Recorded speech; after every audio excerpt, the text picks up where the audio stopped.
Neemias, capítulo 1. Esta é a história de Neemias, filho de Hacalias.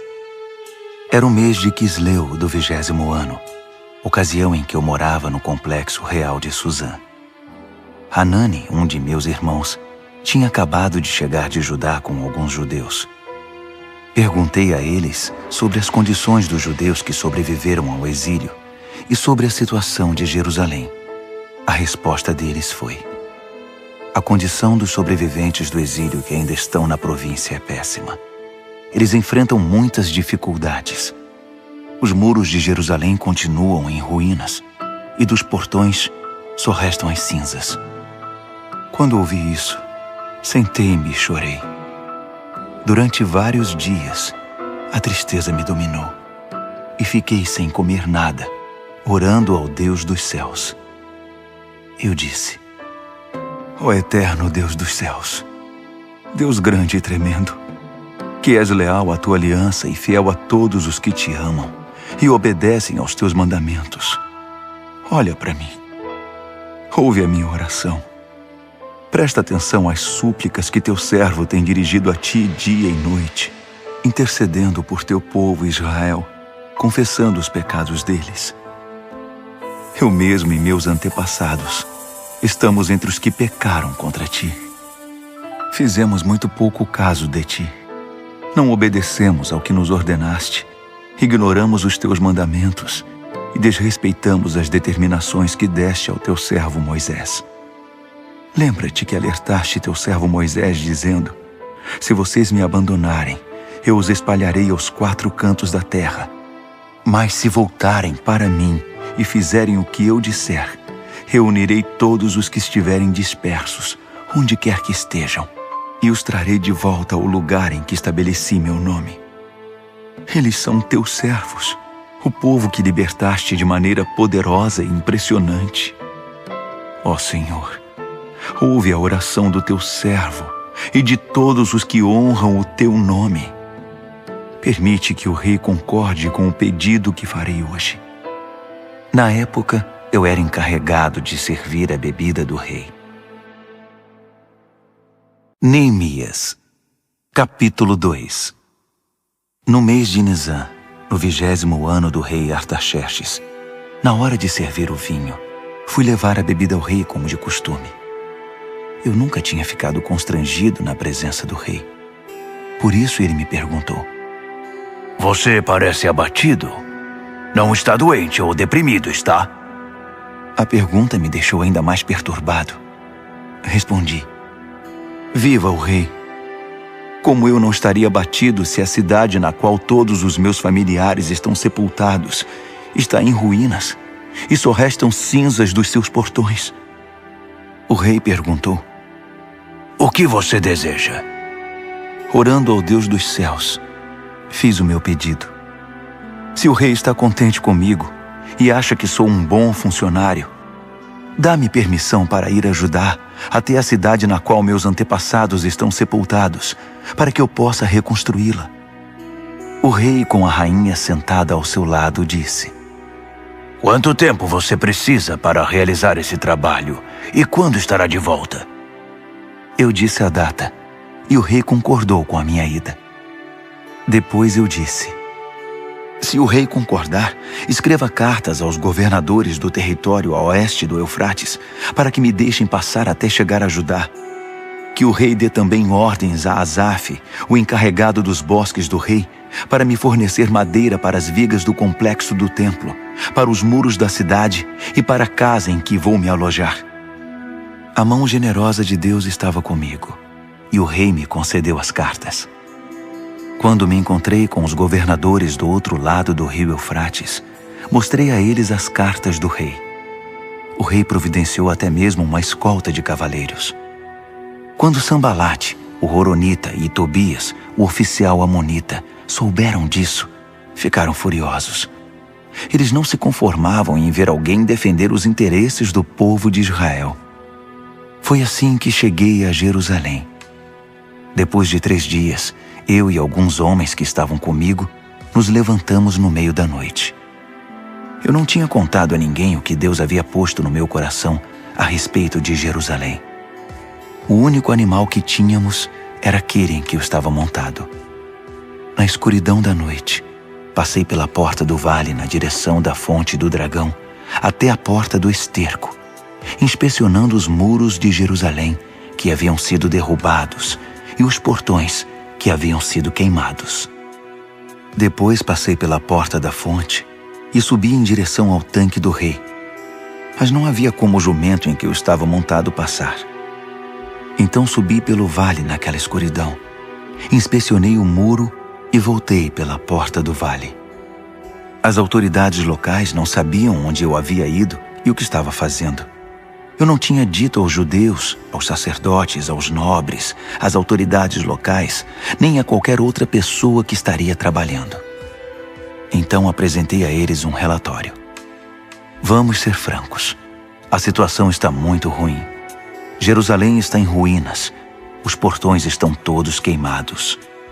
Venham comigo. Vamos construir os muros de Jerusalém para que essa situação lamentável tenha um fim.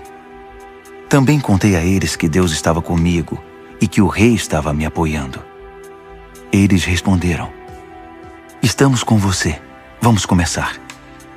Logo estavam prontos para começar a obra. Quando Sambalate, o horonita, Tobias, o oficial amonita, e Gesem, o árabe, souberam disso, começaram a caçoar de nós. O que vocês estão fazendo? Pensam que podem passar por cima das ordens do rei? Respondi: o Deus dos céus nos dará sucesso. Somos servos dele e vamos reconstruir os muros. Vocês podem ficar fora disso. Não deem palpite. Jerusalém não é da conta de vocês. Neemias, capítulo 3. O sacerdote principal, Eliasibe, e seus colegas sacerdotes logo se prontificaram. Começaram a trabalhar na porta das ovelhas. Restauraram as portas e fixaram-nas nos batentes. Depois seguiram até a torre dos 100 e a torre de Hananeel. Os homens de Jericó trabalhavam com eles. Ao lado deles, Zacur, filho de Inri. A porta do peixe foi construída pelos irmãos Hassenaá.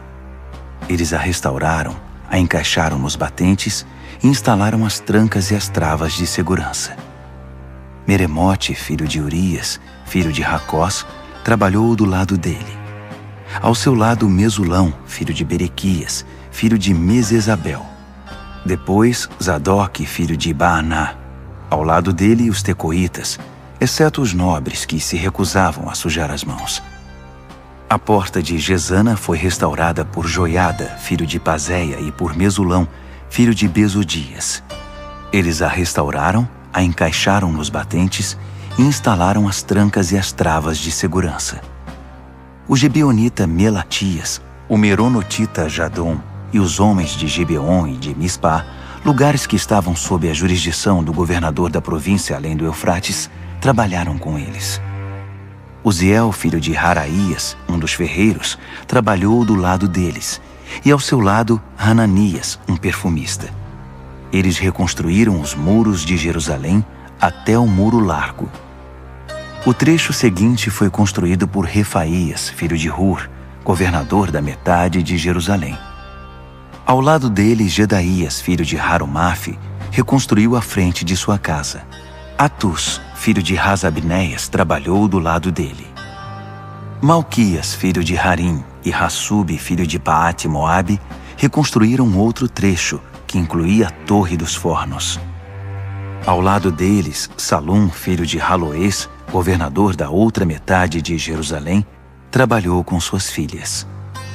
A porta do vale foi reconstruída por Hanum e pelos moradores de Zanoa. Eles a restauraram, a puseram nos batentes e instalaram as trancas e as travas de segurança. Reconstruíram também 450 metros do muro até a porta do esterco. A porta do esterco foi reconstruída por Malquias, filho de Recabe, governador do distrito de Bet-Haquerem. Ele a restaurou, a pôs nos batentes e instalou as trancas e as travas de segurança. A porta da fonte foi reconstruída por Salum, filho de Col-Rosé, governador do distrito de Mispá. Ele a restaurou, a cobriu, a pôs nos batentes e instalou as trancas e as travas de segurança. Também reconstruiu o muro do tanque de Siloé, que fica no jardim do rei, até os degraus que descem da cidade de Davi. Depois dele, Neemias, filho de Asbuque, governador da metade do distrito de Bet-Zur, trabalhou desde o trecho diante do túmulo de Davi até o tanque artificial e a casa dos soldados. Em seguida estavam os levitas sob o comando de Reum, filho de Bani. Ao lado deles, Razabias, governador da metade do distrito de Keila, representou aquela região. Depois, seus irmãos continuaram reconstruindo sob o comando de Binui, filho de Henadade, governador da outra metade do distrito de Keila. O trecho que se estende desde a subida do depósito de armas até a esquina do muro foi reconstruído por Ézer, filho de Jesua, governador de Mispá. O trecho desde a esquina até a porta da casa do sacerdote principal Eliasibe foi reconstruído por Baruque, filho de Zabai. Meremote, filho de Urias, filho de Racós, trabalhou desde a porta até o final da casa de Eliasibe. Os sacerdotes da vizinhança continuaram dali. Benjamim e Hassube reconstruíram o trecho do muro diante das suas casas, e Azarias, filho de Maazéias, filho de Ananias, trabalhou do lado das residências. O trecho desde a casa de Azarias até a esquina foi reconstruído por Binui, filho de Henadade. Palau, filho de Uzai, trabalhou do outro lado da esquina e da torre que fica no palácio superior do rei, perto do pátio da guarda. Ao lado dele, Pedaías, filho de Parós, e os servidores do templo que viviam na colina de Ofel reconstruíram desde a porta das águas para o leste até a torre alta. Os homens de Tecoa reconstruíram o trecho desde a grande torre até o muro de Ofel. Os sacerdotes trabalharam no lado de cima da porta dos cavalos. Cada sacerdote reconstruiu o trecho em frente da sua casa. Depois, Zadok, filho de Imer, reconstruiu em frente da sua casa, e em seguida, Semaías, filho de Secanias, o guarda da porta oriental. Depois, Hananias, filho de Selemias, e Hanum, o sexto filho de Zalaf. Em seguida, Mesulão, filho de Berequias, reconstruiu o muro diante do seu galpão.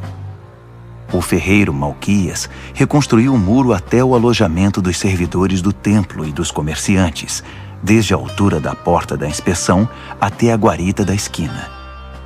Os ferreiros e os comerciantes reconstruíram o trecho que fica entre a guarita da esquina e a porta das ovelhas. Neemias, capítulo 4. Quando Sambalate soube que estávamos reconstruindo o muro, ficou furioso e começou a difamar os judeus. Na companhia de seus comparsas e do exército de Samaria, esbravejou: O que esses pobres judeus estão fazendo?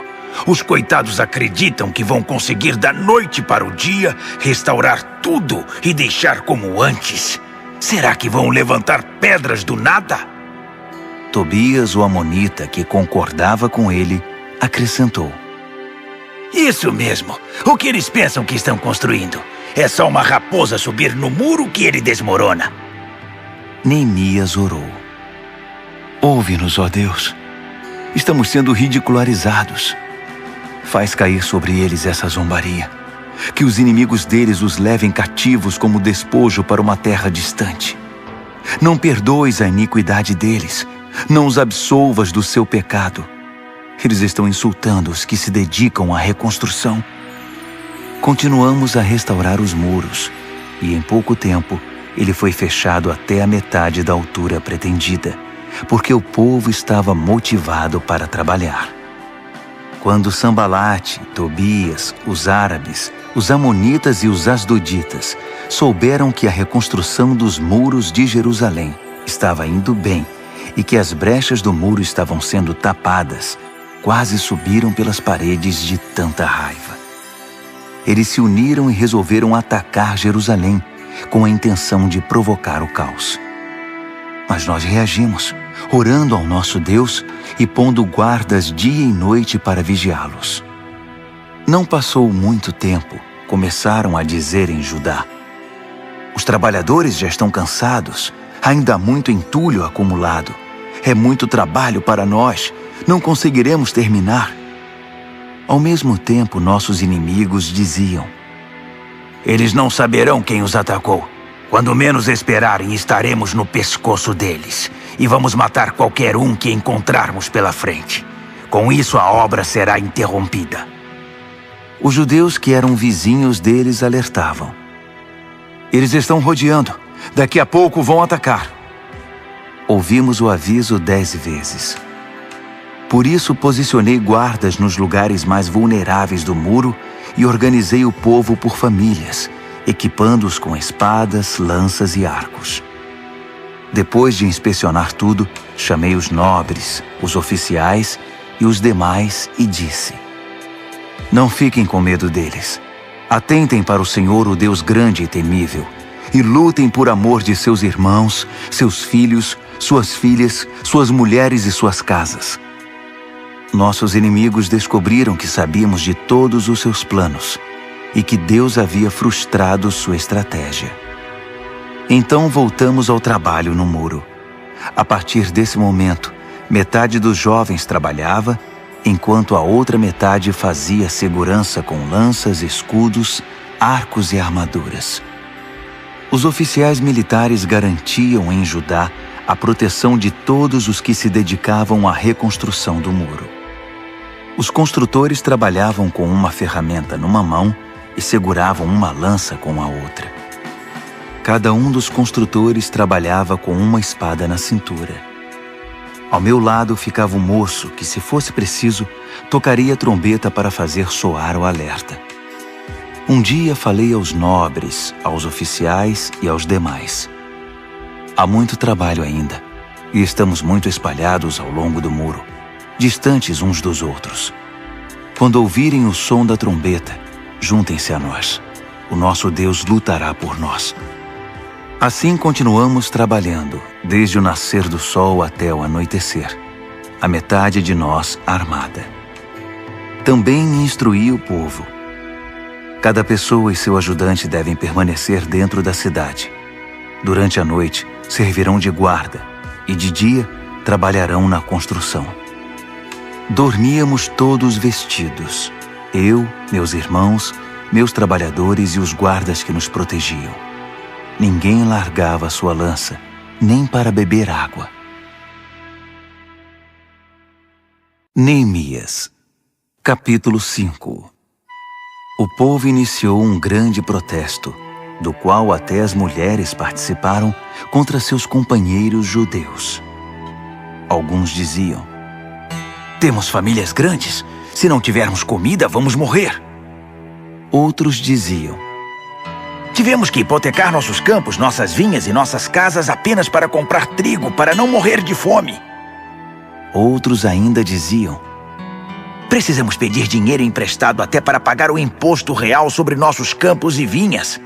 Vejam, somos do mesmo sangue que nossos irmãos. Nossos filhos são tão bons quanto os deles, mas estamos a ponto de vendê-los como escravos. Algumas das nossas filhas já foram vendidas e não podemos fazer nada, porque nossos campos e vinhas já pertencem a outros. Quando soube do protesto e das reclamações, fiquei muito aborrecido. Depois de analisar a questão, censurei os nobres e os oficiais. Vocês estão se aproveitando de seus irmãos. Em seguida, convoquei uma reunião de emergência para tratar do assunto e disse à Assembleia: fizemos tudo o que podíamos para resgatar nossos compatriotas judeus que foram vendidos como escravos a estrangeiros. Agora vocês estão vendendo esses mesmos compatriotas de volta à escravidão? Isso significa que teremos de comprá-los outra vez? Eles não disseram nada, mas também o que poderiam dizer? O que vocês estão fazendo está errado. Onde está o temor de Deus? Vocês não se importam com o que as nações ao redor, os nossos inimigos, vão pensar de vocês? Eu, meus irmãos e as pessoas que estão trabalhando comigo também emprestamos dinheiro para eles. Mas é preciso parar com a cobrança de juros.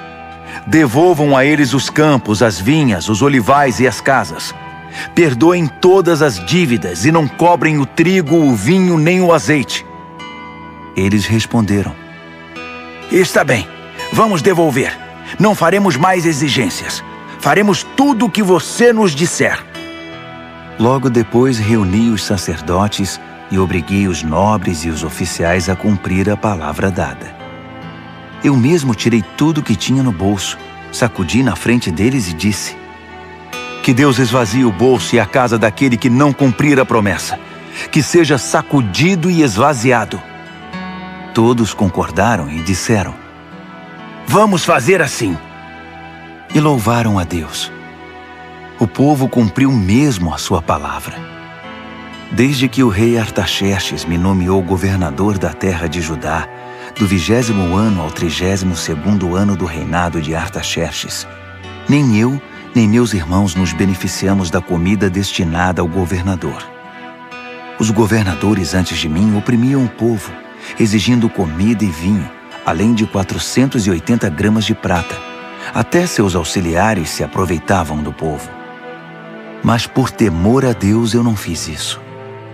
Eu tinha um trabalho a fazer, construir o muro, e me dediquei a ele. Todos os meus homens estavam envolvidos no trabalho. Não tínhamos tempo para nos preocupar em adquirir propriedades. Além disso, dei de comer do meu próprio bolso a 150 judeus e oficiais provenientes de nações vizinhas. Um boi, 6 ovelhas e vários frangos eram preparados todos os dias. E a cada 10 dias, eu fornecia grande quantidade de vinho. Mesmo assim, nunca me faltou nada. Lembra-te de mim, ó Deus, de tudo que fiz por esse povo. Neemias, capítulo 6.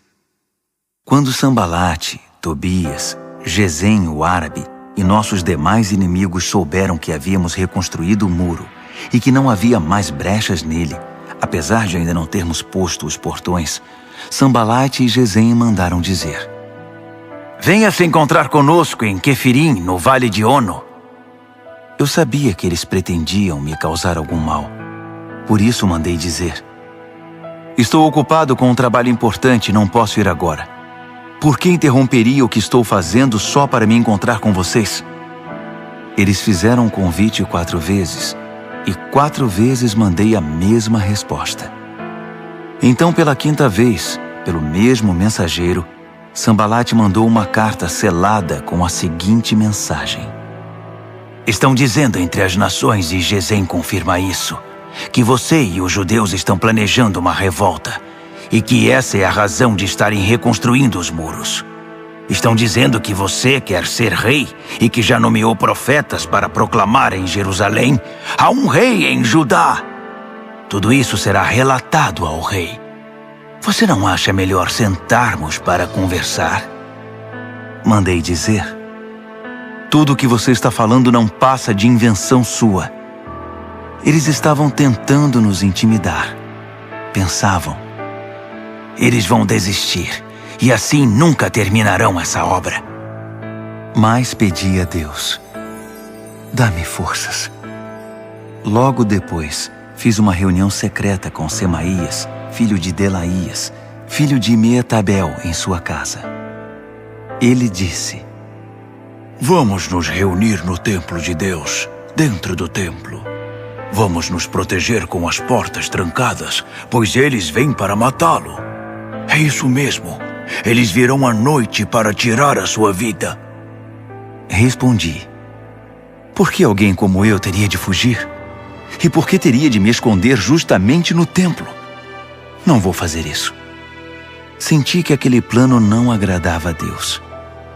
A suposta profecia, na verdade, era uma estratégia de Tobias e Sambalate. Eles haviam contratado Semaías. Eles pagaram para que ele me assustasse e me enganasse, e assim acabasse profanando o templo e manchando a minha reputação. Com isso teriam do que me acusar. Orei: Ó Deus, não permitas que Tobias e Sambalate se livrem de todo o dano que causaram. Faça o mesmo à profetisa Noadia e aos demais profetas que tentam minar minha confiança. A reconstrução dos muros foi concluída no dia 25 do mês de Elul. Foram 52 dias de trabalho. Quando nossos inimigos souberam disso e as nações ao redor viram a obra que fizemos, nossos adversários perderam a esperança. No fundo, reconheceram que a obra era de Deus. Durante todo esse tempo, os nobres de Judá se correspondiam com Tobias.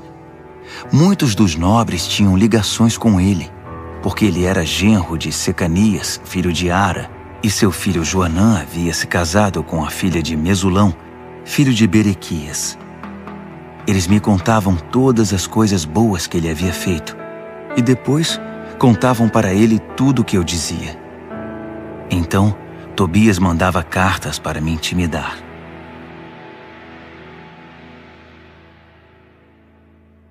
Neemias, capítulo 7. Depois que os muros foram reconstruídos, os portões assentados e os guardas, os cantores e os levitas designados, nomeei meu irmão Hanani e com ele Ananias, comandante da fortaleza, para administrar Jerusalém. Ananias era honesto e temia a Deus mais que qualquer outra pessoa. Dei a seguinte ordem: não abram os portões de Jerusalém antes do nascer do sol, e tranquem os portões com as barras de segurança antes de os guardas se retirarem. Escolham guardas entre os cidadãos de Jerusalém e encarregue-nos da segurança no trecho que fica diante da casa deles. A cidade era grande e espaçosa, mas a população era ainda pouco numerosa e muitas casas continuavam em ruínas. Deus pôs em meu coração reunir os nobres, os oficiais e toda a população para que todos fossem registrados. Encontrei os registros genealógicos dos que retornaram do exílio com o primeiro grupo. Estes são os nomes que constavam deles. Estes são os habitantes da província que retornaram do cativeiro, os quais Nabucodonosor, rei da Babilônia, tinha levado cativos. Eles voltaram para Jerusalém e Judá, cada um para sua cidade de origem. Voltaram com Zorobabel, Jesua, Neemias, Azarias, Raamias, Naamani, Mardoqueu, Bilzã, Misperete, Bigvai, Neum e Baaná. O número dos homens do povo de Israel por famílias de origem: Parós, 2.172. Cefatias, 372. Ara, 652. Paate-Moabe, descendentes de Jesua e Joabe, 2.818. Elão, 1.254. Zatu, 845. Zacai, 760. Binui, 648. Bebai, 628. Asgade, 2.322. Adonicão, 667. Bigvai, 2.067. Adim, 655.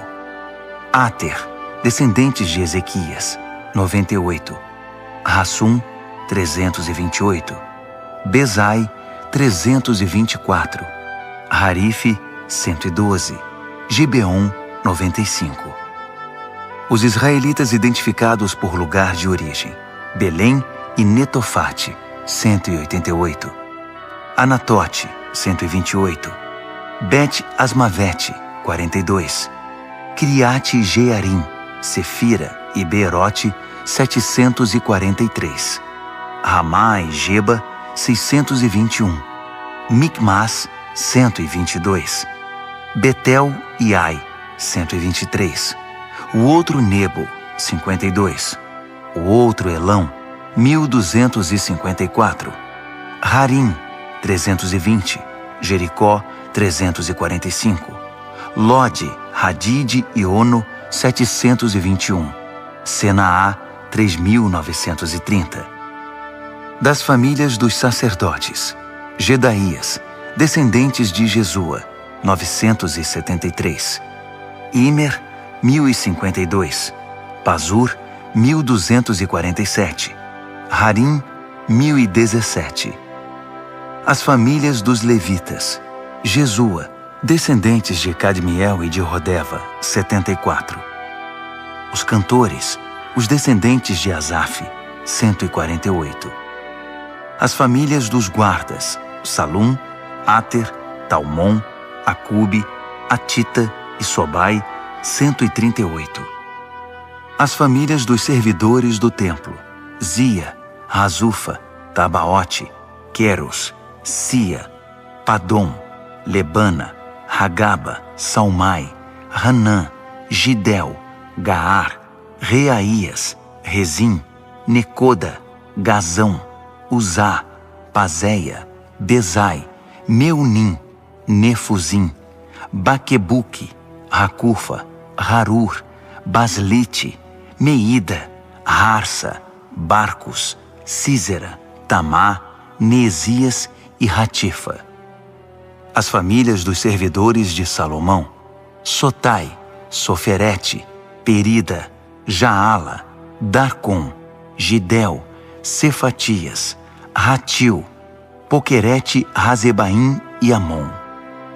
Os servidores do templo e os servos de Salomão, 392.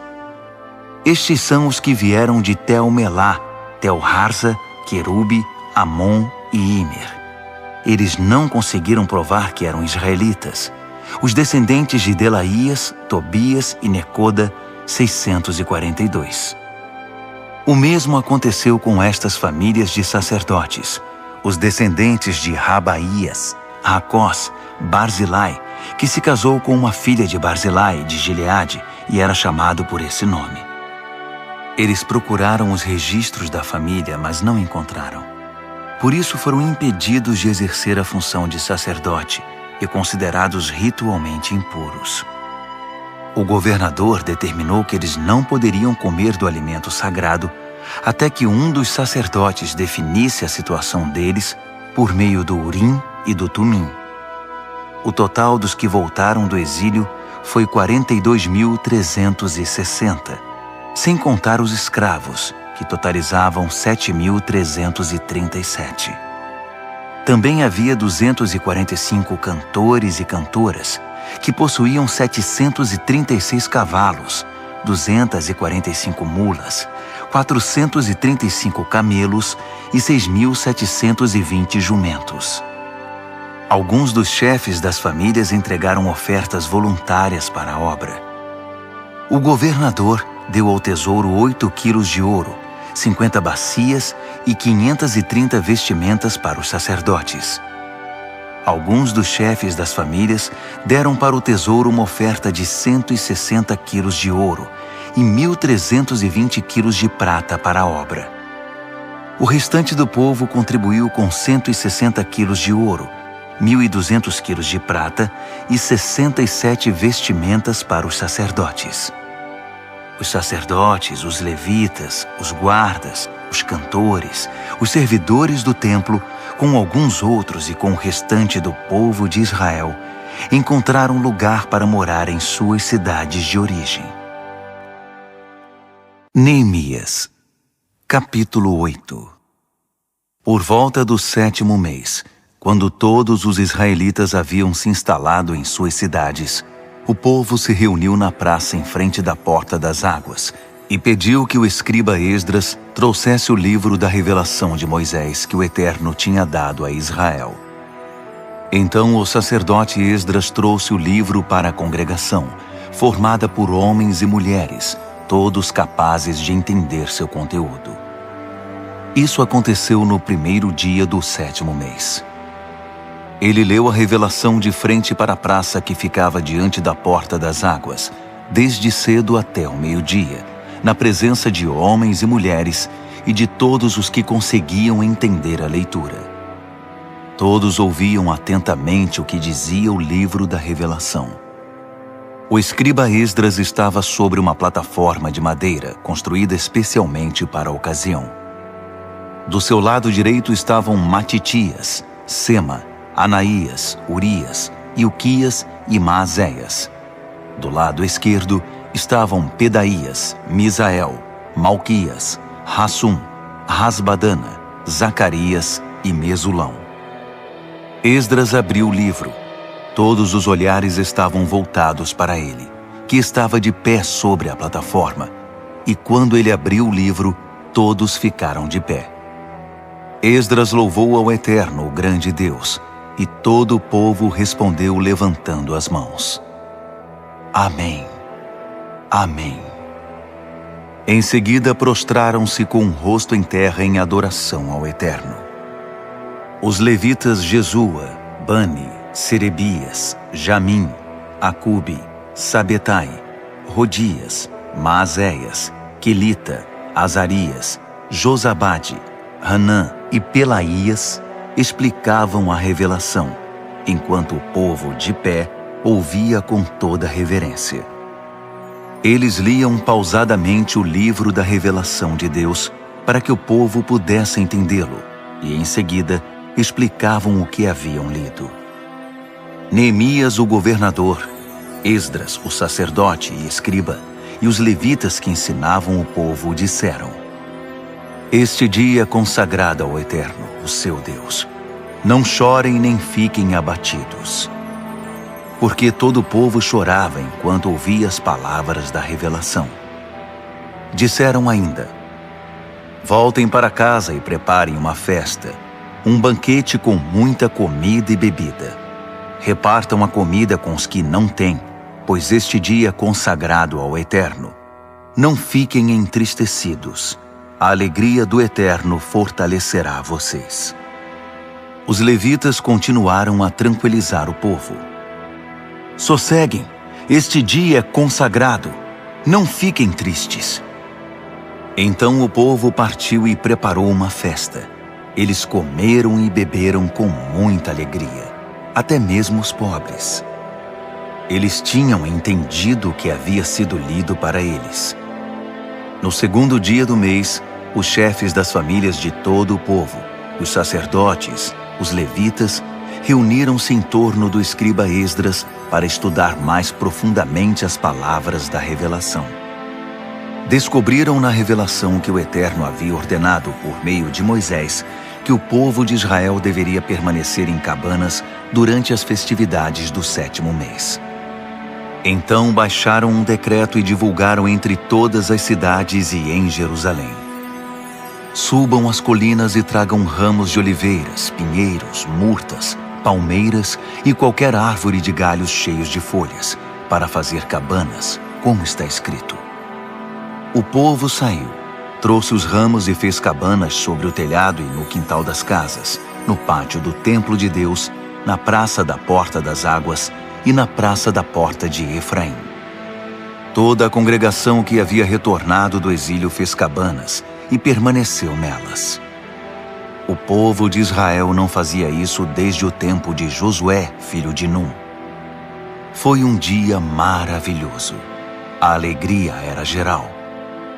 Todos os dias, desde o primeiro até o último, Esdras lia o livro da revelação de Deus.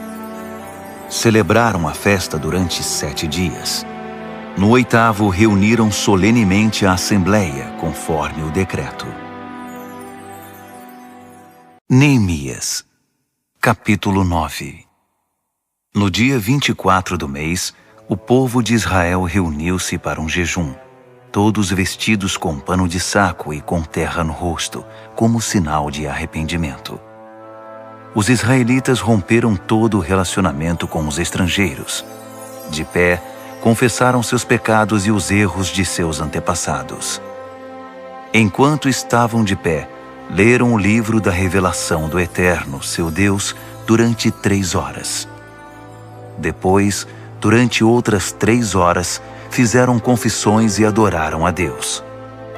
Um grupo de levitas, formado por Jesua, Bani, Cadmiel, Sebanias, Buni, Serebias, Bani e Kenani, pôs-se de pé na plataforma e orou em voz alta ao Eterno, seu Deus. Os levitas Jesua, Cadmiel, Bani, Hasabneias, Serebias, Odias, Sebanias e Petaías convidaram o povo. Levantem-se, louvem ao Eterno, seu Deus, para sempre. Bendito seja o teu glorioso nome, superando toda a bênção e todo louvor. Tu és o único, ó Eterno, somente tu. Fizeste os céus dos céus e todos os seres celestiais, a terra e tudo que nela há, os oceanos e tudo que neles existe. E preservas a vida de todos, os seres celestiais te adoram. Tu és, ó Eterno, Deus que escolheu a Abrão, que o tirou de Ur dos Caldeus e trocou seu nome para Abraão. Achaste nele sinceridade e lealdade e fizeste uma aliança com ele. Também a promessa de dar a ele a terra dos cananeus, dos hititas, dos amorreus, dos ferezeus, dos jebuseus e dos girgazeus, de entregá-la aos seus descendentes. E cumpriste a tua promessa, pois és justo. Tu atentaste para as angústias dos nossos antepassados no Egito. Ouviste o clamor deles diante do Mar Vermelho. Surpreendeste o faraó, seus oficiais e todo o povo daquela terra com milagres e maravilhas. Sabias da arrogante provocação dos egípcios contra o teu povo e engrandeceste o teu nome, que continua assim até hoje. Abriste o mar diante deles, e eles o atravessaram sem molhar os pés. Destruíste os perseguidores que morreram no fundo do mar. Eles afundaram como uma pedra jogada no mar turbulento. Durante o dia, tu os guiaste com uma coluna de nuvem e durante a noite, com uma coluna de fogo, para mostrar o caminho que deveriam seguir. Desceste sobre o monte Sinai. Dos céus, falaste com eles. Deste a eles instruções sobre como viver, ensinamentos verdadeiros, regras e mandamentos justos. Ensinaste o teu povo a guardar os teus sábados santos. Por meio do teu servo Moisés, deste a eles mandamentos, regras e instruções. Mandaste pão do céu quando eles estavam com fome. Fizeste sair água das rochas para saciar a sede deles. E os mandaste entrar e possuir a terra que tinhas prometido a eles.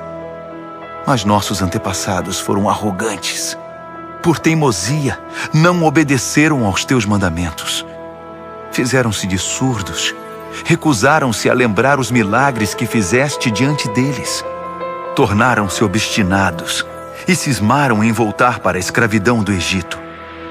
Mas tu, sendo Deus perdoador, misericordioso e compassivo, de paciência inacreditável e cheio de amor, não os desamparaste.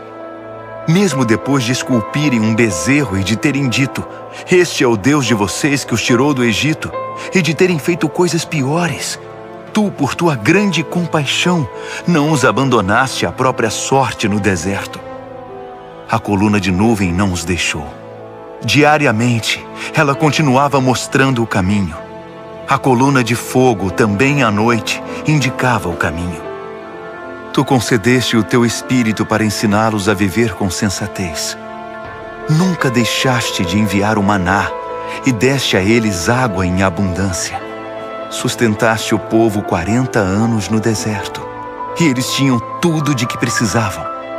Suas vestes não envelheceram, e seus pés nunca ficaram inchados. Entregaste a eles reinos e povos. Repartiste os territórios deles com o teu povo. Eles conquistaram a terra de Seom, rei de Esbom, e a terra de Og, rei de Bazã. Fizeste que se multiplicassem como as estrelas do céu, e os fizeste entrar e possuir a terra, pois havias prometido aos seus antepassados que eles iriam conquistá-la. Eles entraram na terra, tomaram posse dela e fizeram morada ali. Os cananeus que viviam ali renderam-se diante deles. Tu entregaste ao teu povo a terra, os reis e o povo deles. Podiam fazer o que quisessem com eles. Eles conquistaram fortalezas e lavouras produtivas. Possuíram casas cheias de bens, cisternas, vinhas, olivais, pomares com muitas árvores. Comeram e se fartaram do melhor da terra. Deleitaram-se em tua grande bondade. Mas eles se rebelaram contra ti, abandonaram as tuas leis e mataram os teus profetas, os profetas que tentavam conduzi-los de volta para ti, e fizeram coisas ainda piores. Tu os entregaste aos inimigos que os maltrataram. Mesmo assim, no meio da aflição, eles clamaram a ti, e tu os ouviste dos céus. Por conta da tua imensa compaixão, enviaste libertadores que os salvaram da crueldade dos inimigos. Mas assim que as coisas melhoravam, voltavam a cometer pecados piores. Então entregaste aquele povo à própria sorte, aos inimigos que os dominavam. Outra vez eles clamaram, e por tua grande compaixão, tu os ouviste e os livraste. Isso se repetiu várias vezes. Tu os aconselhaste a voltar para a tua revelação, mas eles reagiram com arrogância. Desprezaram teus mandamentos, rejeitaram tuas ordenanças, as palavras que dão vida ao ser humano. Simplesmente viraram as costas, foram intransigentes e não quiseram ouvir. Por muitos anos foste compreensivo com eles e os advertiste por teu espírito, por meio dos teus profetas. Quando se recusavam a ouvir, tu os entregavas aos estrangeiros. Mesmo assim, por causa da tua grande compaixão, não os aniquilaste. Não os abandonaste para sempre. Pois tu és um Deus de misericórdia e de compaixão. Agora, nosso Deus, nosso grande Deus majestoso e temível, fiel à aliança e compassivo, não desprezes tudo que nós, os nossos reis, nossos príncipes, nossos sacerdotes e profetas sofreram, os nossos antepassados e todo o teu povo, desde o tempo dos reis da Assíria até hoje. Tu não és o culpado por tudo que nos sobreveio. Foste correto em tudo. Nós é que erramos. Nossos reis, príncipes, sacerdotes e antepassados não deram valor à tua revelação. Eles ignoraram teus mandamentos, desprezaram tuas advertências. Mesmo quando o reino deles ainda era independente e desfrutavam a tua generosa bondade, vivendo naquela terra fértil e espaçosa que estendeste diante deles, eles não te serviram, mas viraram as costas para ti e voltaram a praticar o mal. Por isso estamos aqui outra vez como escravos. Mas esta é a terra que deste aos nossos antepassados, para que pudessem desfrutar vida boa. Mas olha agora para nós. Não passamos de escravos em nossa terra. A colheita é farta, mas tem de ser entregue aos reis que nos dominam com tua permissão, por causa dos nossos pecados. Eles agem como se fossem donos da nossa vida e fazem o que bem entendem com o nosso gado. Estamos muito aflitos. Por essa razão, estamos firmando um acordo, selando um documento assinado por nossos príncipes, nossos levitas e nossos sacerdotes. Neemias, capítulo 10. O documento selado continha a assinatura das seguintes pessoas: o governador Neemias, filho de Racalias; os sacerdotes Seraías, Azarias, Jeremias, Pazur, Amarias, Malquias, Ratus, Sebanias, Maluque, Harim, Meremote, Obadias, Daniel, Ginetom, Baruque, Mesulão, Abias, Miamin, Maasias, Bilgai e Semaías. Esses eram os sacerdotes. Os levitas: Jesua, filho de Azanias; Binui, dos descendentes de Henadade; Cadmiel e seus familiares; Sebanias, Rodias, Quelita, Pelaías, Hanã, Mica, Reobe, Razabias, Zacur, Serebias, Sebanias, Rodias, Bani e Benino.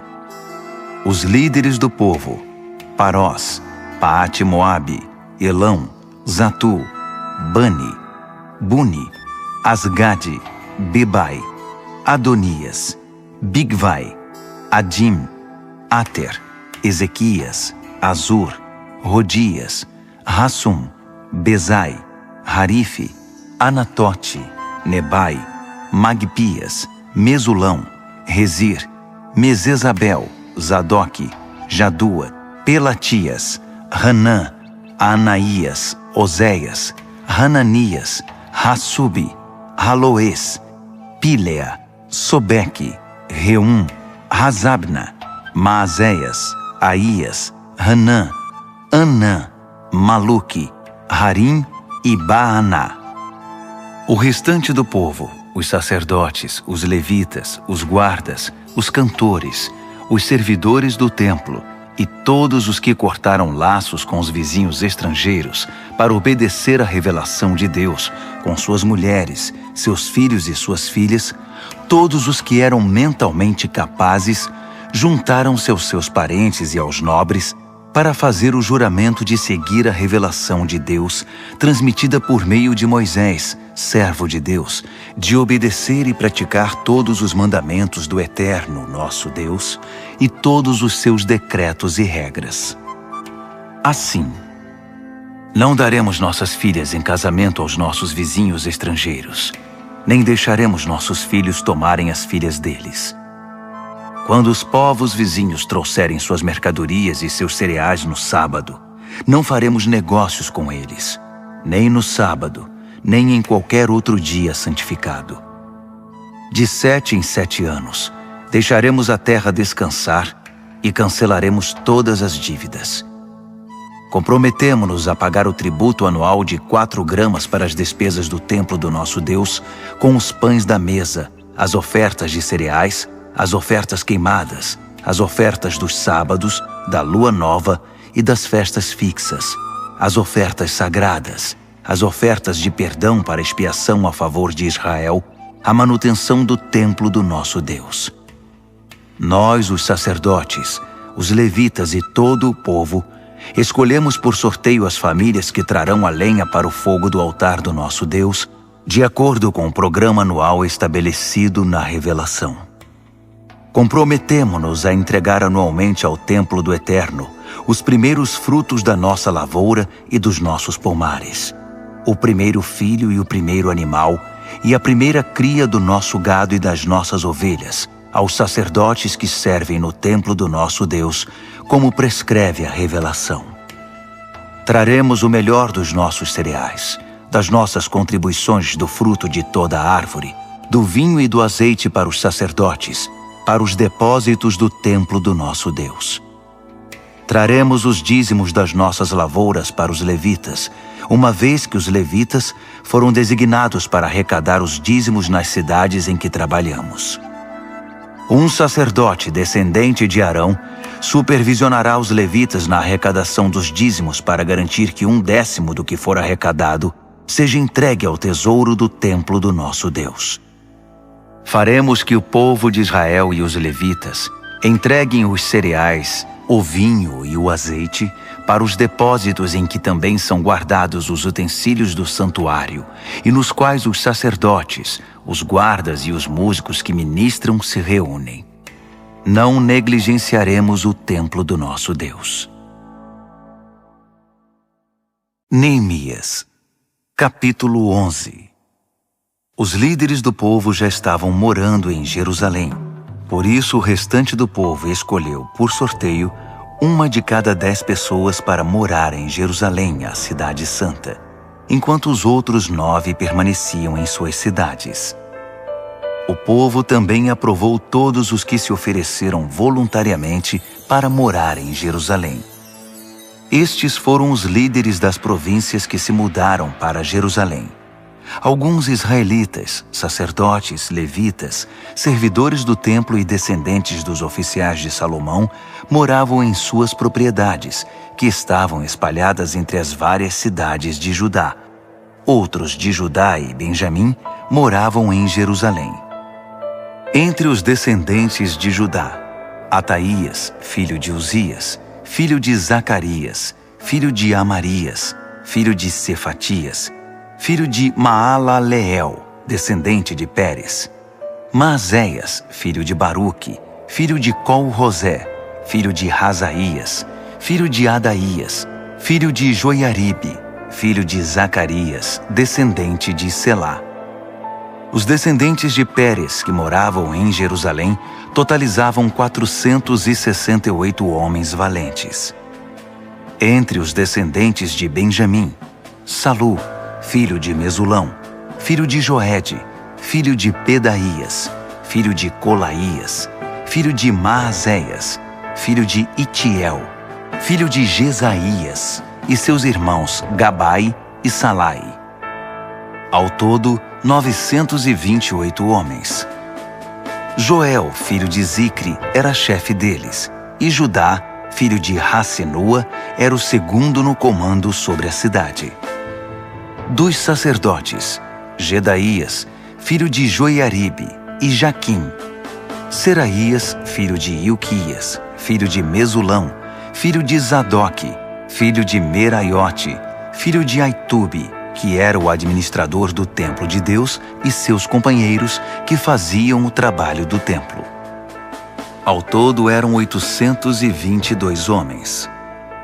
Além desses, Adaías, filho de Jeroão, filho de Pelaías, filho de Anze, filho de Zacarias, filho de Pazur, filho de Malquias, e seus companheiros, que eram chefes de famílias, totalizavam 242 homens.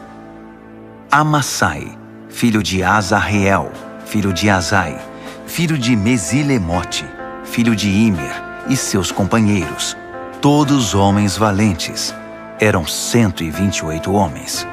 O chefe deles era Zabdiel, filho de Gedolim.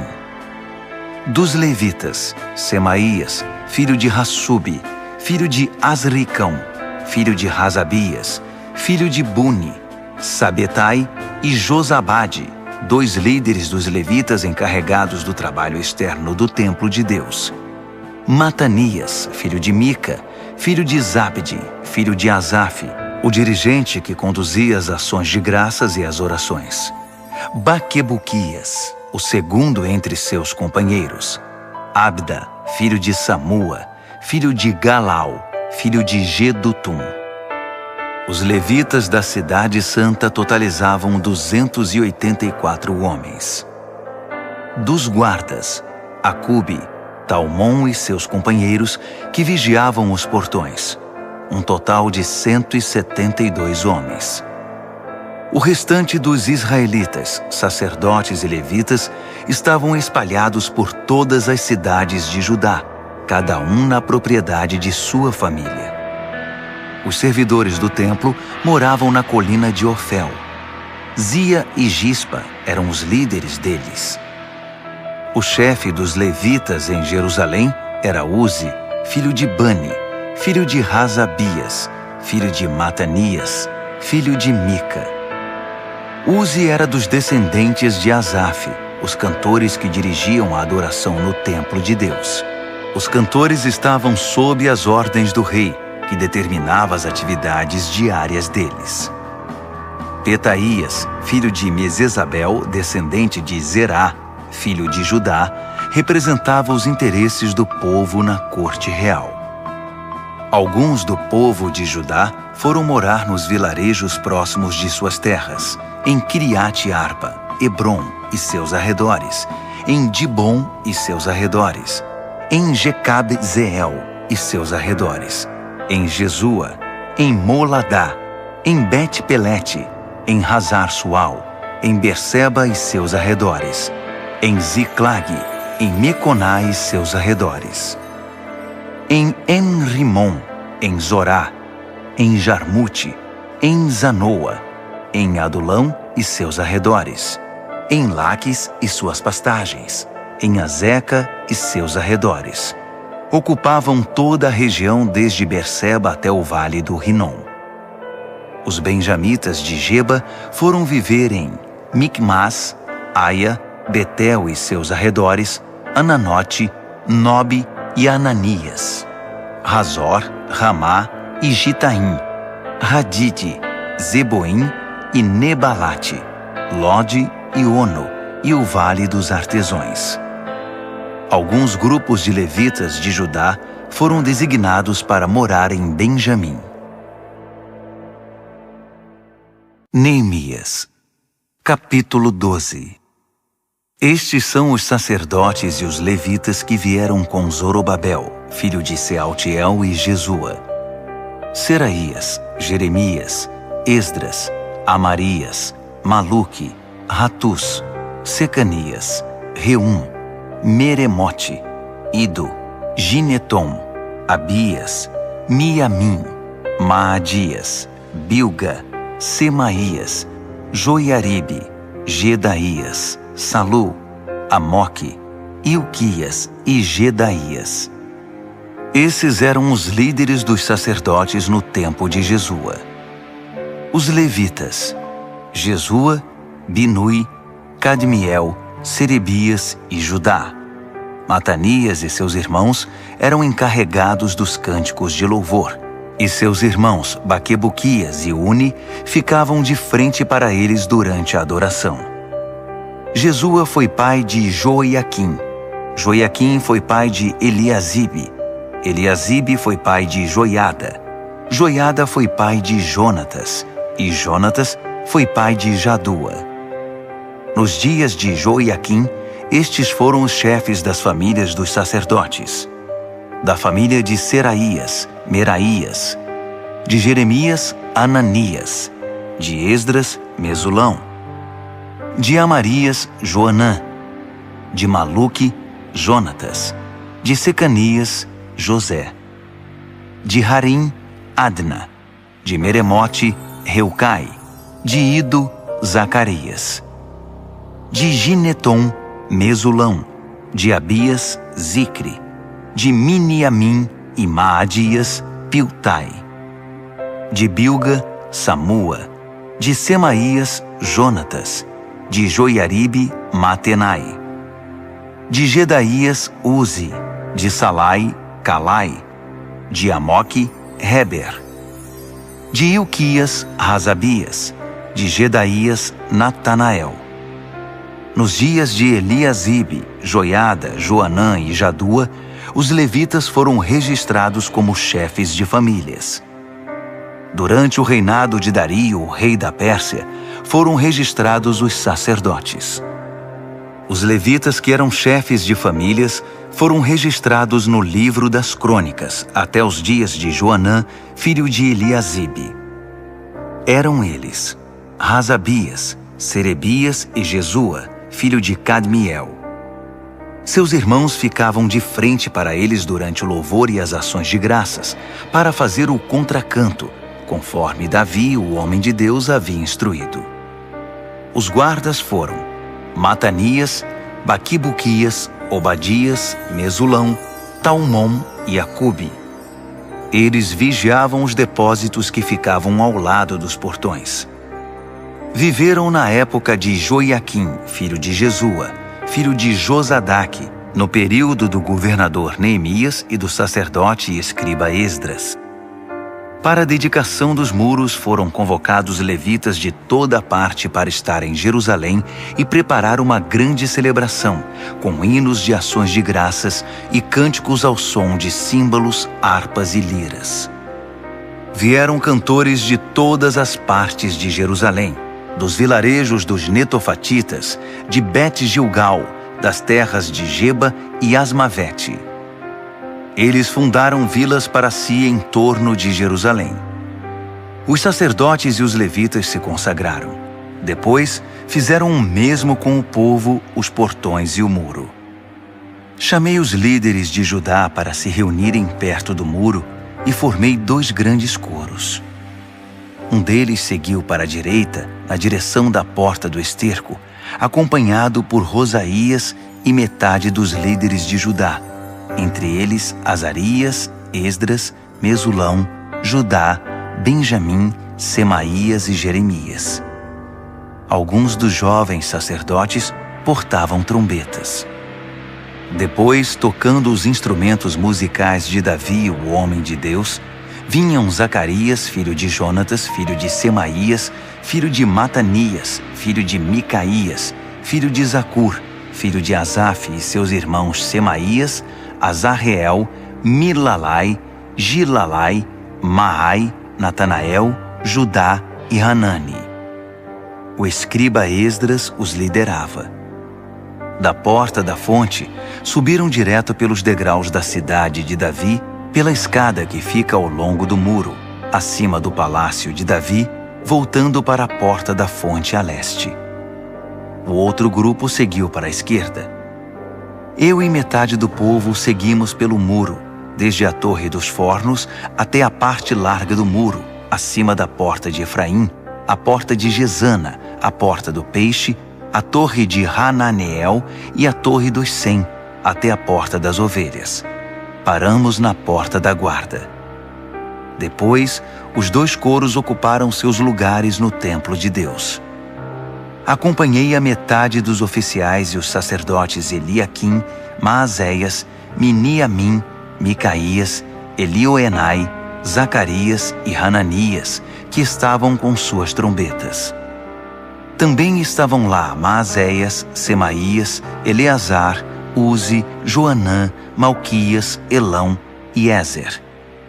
Os cantores eram conduzidos por Jezraías. Naquele dia ofereceram muitos sacrifícios numa grande celebração, pois Deus os havia enchido de alegria. As mulheres e as crianças levantaram a voz com todo o povo. O júbilo de Jerusalém foi ouvido de muito longe.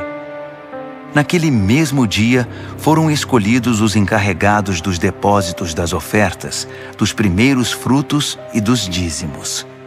Eles tinham a responsabilidade de garantir que a porção dos sacerdotes e dos levitas, ordenada pela revelação, fosse trazida das terras pertencentes às cidades. O povo de Judá respeitava muito o trabalho dos sacerdotes e dos levitas. O povo, os cantores e os guardas fizeram tudo como mandava a cartilha. Conduziram a adoração a Deus e o ritual da purificação, de maneira tal que teria enchido os olhos de Davi e Salomão. Era assim que se fazia antigamente, nos dias de Davi e de Asaf, quando havia dirigentes de coros para conduzir o povo nos cânticos de louvor e ações de graças a Deus. Na época de Zorobabel e Neemias, todo Israel contribuía com quantias diárias para os cantores e os guardas. Também separavam o que era destinado aos levitas e os levitas faziam o mesmo para os descendentes de Arão.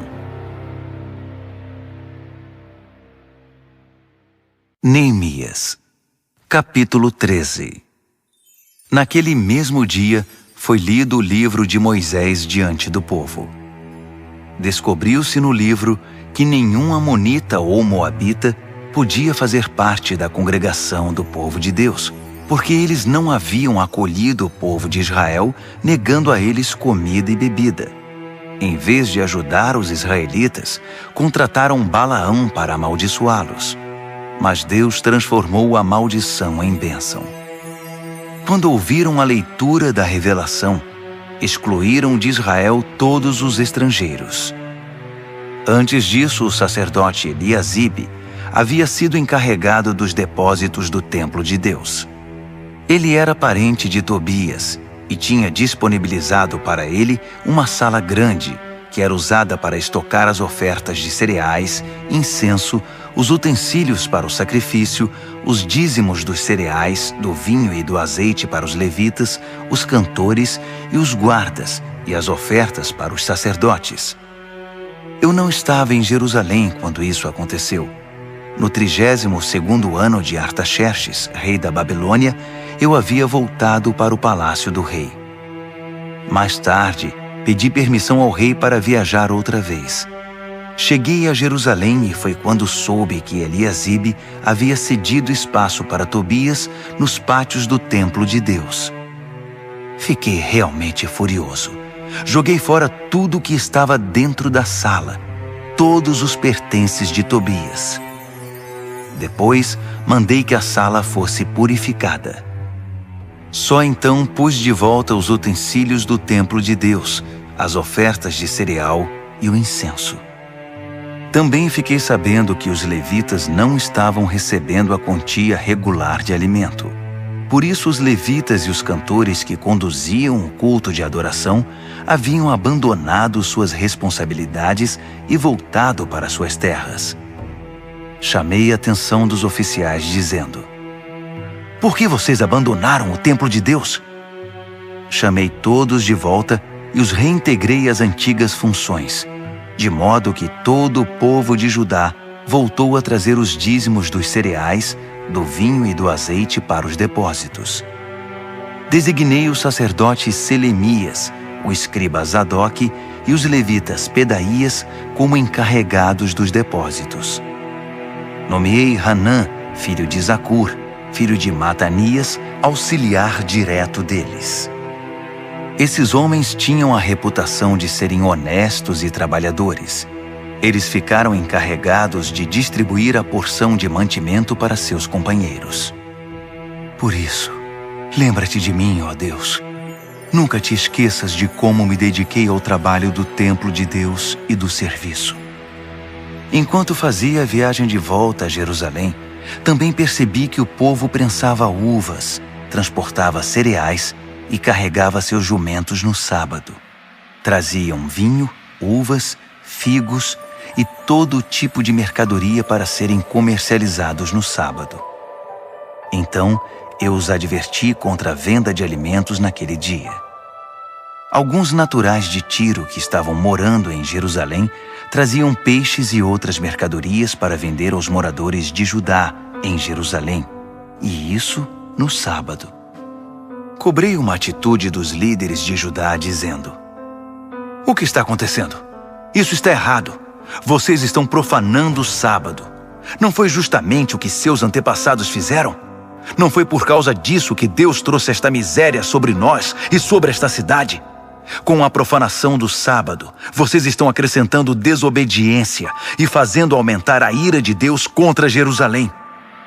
Quando os portões de Jerusalém já estavam cobertos pela sombra da tarde, às vésperas do sábado, mandei fechar os portões e proibi que fossem abertos até o fim do sábado.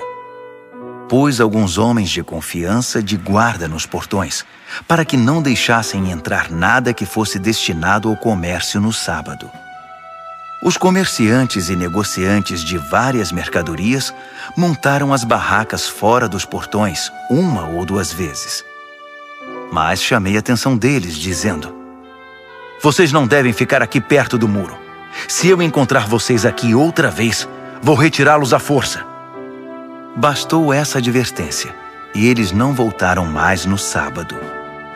Depois, instruí os levitas a se purificarem e assumirem o posto nos portões, para que a santidade do sábado fosse respeitada. Lembra-te de mim, ó Deus.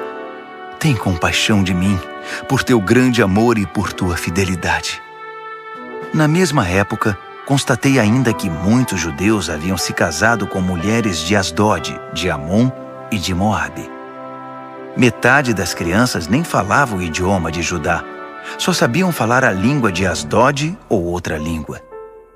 Então chamei a atenção desses homens e os amaldiçoei. Cheguei a bater em alguns deles e a arrancar seus cabelos. Fiz que jurassem em nome de Deus que acatariam a minha ordem. Não deem suas filhas em casamento aos filhos desses povos. Nem deixem as filhas deles se casarem com seus filhos. Nem tomem mulheres para vocês do meio desses povos. Não foi justamente esse o pecado de Salomão, rei de Israel, quando tomou mulheres como essas? Apesar de não ter havido outro rei como ele, e de Deus o ter amado e feito dele rei sobre todo Israel, as mulheres estrangeiras provocaram sua ruína. Vocês chamam isto de obediência? Envolver-se em tamanho mal, sendo infiéis a Deus, casando-se com mulheres estrangeiras? Um dos filhos de Joiada, filho do sacerdote principal Eliasibe, era genro de Sambalate, o horonita. Eu o expulsei da minha presença. Lembra-te deles, ó Deus. de como profanaram o sacerdócio e a aliança dos sacerdotes e dos levitas. Eu os purifiquei de tudo que era estranho.